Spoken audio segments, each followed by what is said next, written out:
ప్రభుత్వ పథకాల అప్డేట్స్ గురించి మన ఛానల్ని సబ్స్క్రైబ్ చేసుకొని వీడియోస్ అయితే లైక్ చేస్తూ ఉండండి. ఇక వివరాలకు వెళ్తే ఆంధ్రప్రదేశ్లో ప్రైవేటు పాఠశాలల్లో మరి ఉచిత సీట్ల కోసం దరఖాస్తులు అయితే స్వీకరిస్తున్నారు. ఏప్రిల్ 28 నుంచి అప్లికేషన్ అయితే పెట్టుకోవచ్చు. ఉచిత నిర్బంధ విద్యా హక్కు చట్టం కింద ప్రైవేట్ పాఠశాలల్లో పేద పిల్లల ప్రవేశాలకు సంబంధించిన నోటిఫికేషన్ను ఆంధ్రప్రదేశ్ పాఠశాల విద్యాశాఖ విడుదల చేసింది. 2025-26 విద్యా సంవత్సరంలో 1వ తరగతి ప్రవేశాలకు సంబంధించి దరఖాస్తులు అయితే ఏప్రిల్ 28 నుంచి ప్రారంభం కానున్నాయని సమగ్ర శిక్ష డైరెక్టర్ బి శ్రీనివాసరావు బుధవారం ఒక ప్రకటనలో వెల్లడించారు.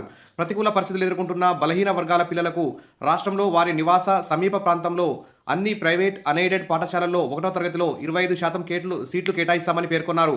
విద్యార్థుల తల్లిదండ్రులు సంబంధిత గ్రామ సచివాలయం, మండల విద్యా వనరుల కేంద్రం అంటే ఎంయూ ఆఫీస్ సంబంధిత పాఠశాల నుంచి మే 15వ తేదీ వరకు అప్లికేషన్ పెట్టుకోవచ్చని తెలిపారు. ఇతర విషయాల కోసం మీ యొక్క జిల్లా విద్యాశాఖ అధికారి అంటే డిఓని సంప్రదించవచ్చని, అదేవిధంగా టోల్ ఫ్రీ నెంబర్ ఇక్కడ కనిపిస్తున్న 1800-425-8599 కూడా ఏర్పాటు చేశామని చెప్పారు. అన్ని ప్రైవేట్ అన్ఎయిడెడ్ పాఠశాలలు ఆన్లైన్ పోర్టల్లో ఈ నెల 19 నుంచి 26వ తేదీ వరకు నమోదు చేయాలని చెప్పేసి కూడా ఆదేశాలు అయితే జారీ అయ్యాయి. ఇది బడుగు బలహీన వర్గాలకు, ప్రైవేట్ కాన్వెంట్ స్కూళ్ళలో చదవలేని విద్యార్థులకైతే గుడ్ న్యూస్ అని చెప్పుకోవచ్చు. అందుకోసమే ప్రైవేట్ పాఠశాలల్లో 25% సీట్లనైతే మరి పేదవారికి కేటాయించడం ఇది ఒక గుడ్ న్యూస్ అని చెప్పుకోవచ్చు. వెంటనే అప్లై చేసుకోండి ఏప్రిల్ 28వ తేదీ నుంచి. ఇంకేమైనా డౌట్స్ ఉంటే కామెంట్లో పెట్టండి, క్లియర్ చేస్తాను. సబ్స్క్రైబ్ చేసుకోండి, వీడియోస్ అయితే లైక్ చేస్తూ ఉండండి. Thank you.